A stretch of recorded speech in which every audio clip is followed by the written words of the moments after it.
इतर आणखी कारणास्तव त्यांना ते मतदान करण्याकरिता वळवतात, तर त्याच्यामुळे ते मतदार जागृत झालेले आहेत.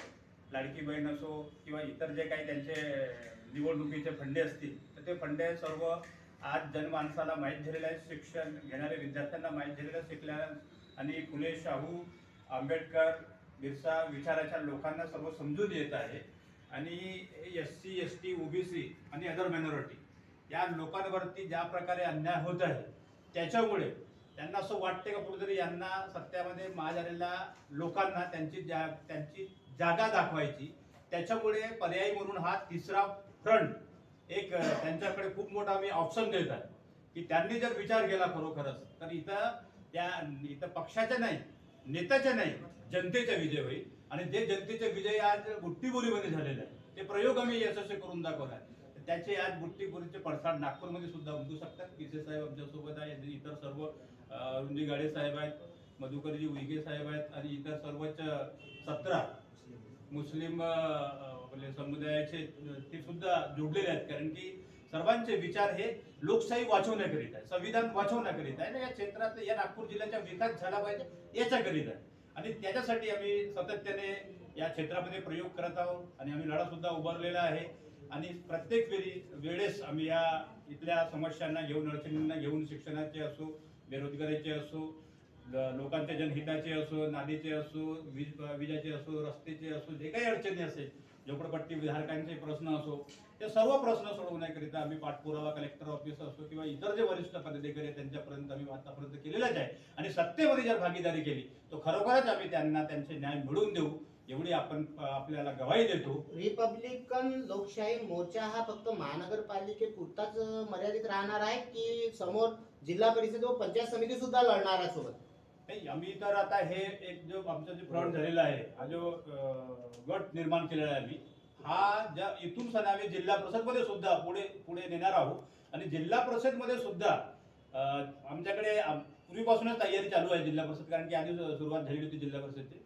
तर त्याच्यामुळे आमच्याकडे ऑलरेडी उमेदवार सर्वच जिल्ह्यामध्ये, विदर्भातल्या सर्वच जिल्ह्यामध्ये आमच्याकडे उमेदवार आहेत. आणि आता सोबत आम्ही सर्व एकत्र आलो तो हा एक खूप मोठा प्रयोग आपल्या महाराष्ट्रामध्ये आम्ही करणार आहोत. बुट्टीबोरी में आपने कहा कि जैसा प्रयोग किया वैसा प्रयोग नागपुर में करेंगे आप।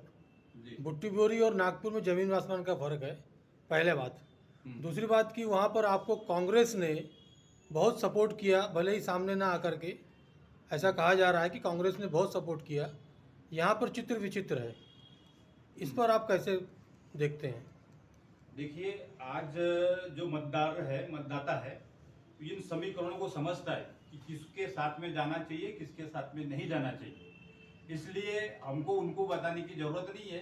एक जनता आज भी ऑप्शन ढूंढ रही है सत्ता में भागीदारी के लिए। बाबा साहब अम्बेडकर ने कहा था कि पॉलिटिक्स की इज मोस्ट की ऑल प्रॉब्लम्स, जिससे सभी प्रॉब्लम सॉल्व हो सकते हैं जो पॉलिटिक्स की चाबी आपके हाथ में आएंगे तो। और जिसकी जितनी भागीदारी उसकी उतनी हिस्सेदारी।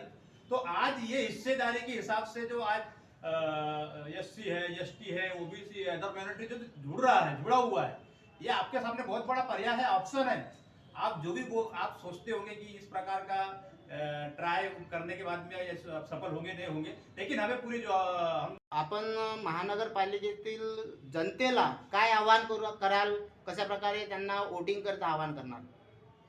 आम्ही एक चांगला फ्रंट नागपूर महानगरपालिकेमध्ये नागपूरच्या मतदारांच्या समोर ठेवलेला आहे. नागपूरच्या ज्या काही समस्या आहेत, विजेची समस्या असो, रोडची असो, नाल्याची असो, पाण्याची असो, त्याचप्रमाणे आता तुम्ही बघितलं असं का नागपूर महानगरपालिका कितीतरी शाळा बंद झालेल्या आहेत.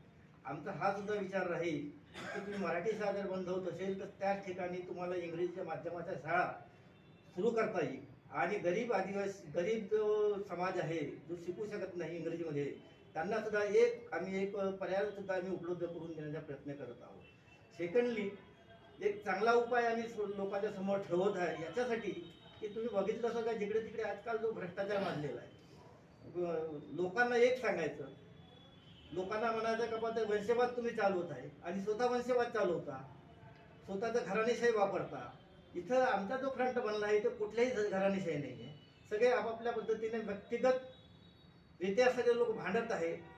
सौ दिलाने, सौ मर्जीने, सौ पैशाने आम्ही हा खर्च करत आहोत यासाठी की समोरची पार्टी मोठी आहे, पैसेवाली आहे, धनदानके आहे, लोकांना पळवून देण्याची, लोकांच्या मते विकत घेण्याची शक्ती त्यांच्यामध्ये आहे, आमच्यामध्ये नाही.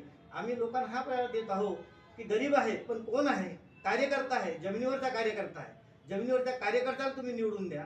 आतापर्यंत तुम्ही मोठ्या लोकांना निवडून दिलं, उद्योगपतीच्या मुलाला निवडून दिलं, शिक्षण सम्राटच्या पोराला निवडून दिलं, पण आता तुम्ही जमिनीवर भांडणारा माणूस तो लोकांसाठी भांडतो आहे, त्याच्यासाठी तुम्ही मतदान करावं असं लोकांना मी आव्हान करतो.